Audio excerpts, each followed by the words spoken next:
راجل غني عنده 4 شباب كبار ومتجوزين، منهم واحد أرمل ومعاه طفل. في يوم راحوا مشوار وهم راجعين عملوا حادثة بالعربية، فالأب والشاب الأرمل اتوفوا واتفضل 3 شباب.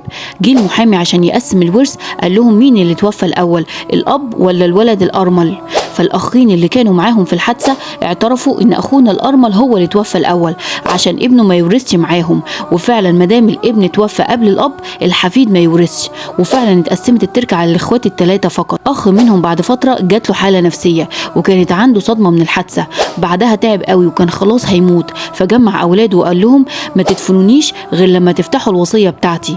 وفعلا اتوفى بعدها بكام يوم، فتحوا الوصية بتاعته لقوه بيقول ومعترف إن الأب توفى قبل الابن الأرمل، وإن أخوه الكبير أجبره على إنه يقول كده عشان الولد الصغير الحفيد ما يتقسمش معاهم في التركة، والتركة تتقسم على 3 بس مش 4. أول ما عرفوا كده عرفوا عمهم الكبير. العم أنكر إن ده حصل وقال لهم إنه قال كده عشان نفسيته كانت تعبانة، بس أولاده راحوا ونفذوا وصية باباهم وأخدوا نصيب الشاب ابن عمهم من فلوسهم وزودوا عليه كمان. أما العم الكبير فضل ينكر إن ده حصل لغاية ما جاله مرض الزهايمر، وكان كل ما تجيله النوبة كان بيقعد بيعترف بكل اللي حصل قدام كل الناس وبيحكي لهم كل القصة. رفض إنه يعترف بإرادته، فالله عز وجل أراد إنه يعترف غصب عنه.